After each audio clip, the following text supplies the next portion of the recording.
That's the one that doesn't annoy me the most. There's a few more that you're going to bring up today that's going to annoy me.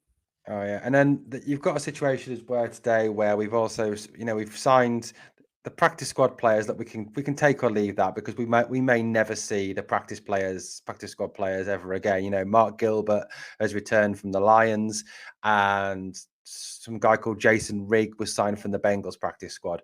Now, Mark, do you know what, Mark? I was having a really good day today. I was having a really good day today. I spent time with my kids. It's been a good day. And then somebody has ruined my whole day, Mark. Somebody has literally ruined my whole day. It's Marcus Allen. It's Marcus Allen, yeah. He's back, Mark. He's back. He's like, I don't know. I was going to use an analogy then, and I thought better of it, but he just, you know what? And if I hear this phrase, and I know this annoys you as well, Mark, because you've told me this. If I hear the phrase, he's good on special teams, one more time, I am going to scream and punch somebody. I really am. Yeah, it's to a certain point. I think we've been watching with Marcus Allen the last few years. He is that hybrid guy. Tomlin likes those guys like that. He can play safety, he can play middle linebacker or whatever, can switch and do that stuff. I never really see him get too dirty in the play, if that makes sense. Yeah. He's not a Vince linebacker. I would rather watch a guy like Mike Robinson. Of course, he did make the team. That's fantastic. Maybe we'll go through some of the guys who we did like in the team, and we won't be all negative. But with Marcus Allen, for me, is I never see him make too many tackles. Look, I'm not a coach either. This is all fan perspective. But what I see is what you guys see too. You don't see him in the play. You see him, he's more reactionary than he is, trying to figure out the play before it happens, right? Mm. He's always the last. He's kind of like a Devin Bush. And I just have not seen – we've talked about it before.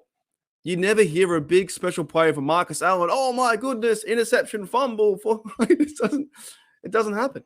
It doesn't happen. So, what are your thoughts on Allen? I honestly just cannot see the point of it. I mean, one of the points, somebody who was criticizing me earlier on Twitter about saying about Marcus Allen, and it was somebody who I actually have some respect for, who actually contributes to another Steelers site.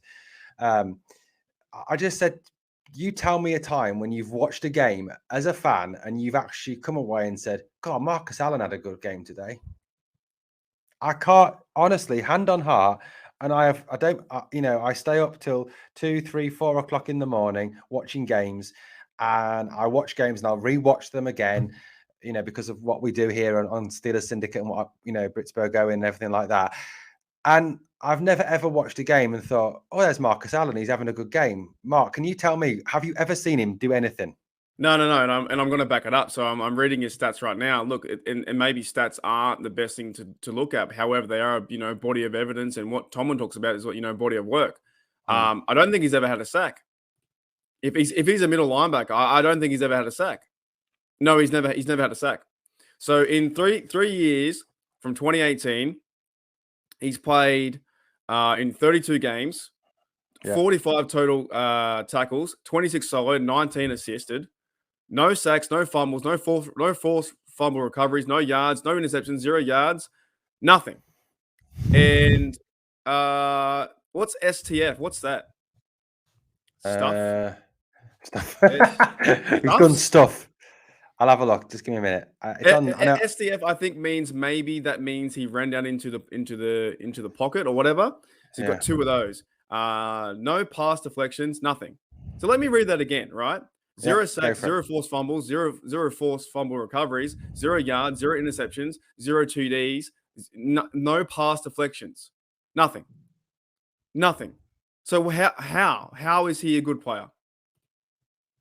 He's very good at dancing, Mark. He's made tackles, right? he's made tackles, but we have not seen him in 3 years' time as a linebacker. And this comes to the argument. I think I want to really push this into the special teams argument, right? Because we have players on the other side of the offense, and we need to talk about too, right? Those guys it's ridiculous. Oh, but he makes contributions on special teams. So what? And Derek Watt's there, and Snell's there. They do it too, right? But Marcus Allen, to me, is not a true linebacker. He hasn't made one play where he's made a sack, and maybe the scheme could be different, but he hasn't Yeah. made a play where he's been there to force a fumble or an interception, even a pass deflection. Not one pass deflection in 3 years. That's I know, bad. and he's done nothing. He's done literally nothing, and I don't know how much he's getting paid for it, but he is obviously. I like I said, and the problem is, I think there comes a point where you've got to stop using this. They're good at special teams argument, because how many players can you retain on an NFL active roster just because they're good at special teams? Well, it looks about three or four. About 11, isn't it? But I mean, if we come on to someone else, I mean, one of my and sorry, Steeler Nation, for starting this podcast in a very negative way and moaning. Yeah, but, we're pretty fired up. I'm sorry. Yeah. But Mark, I'm going to say 2 words to you. Derek Watt.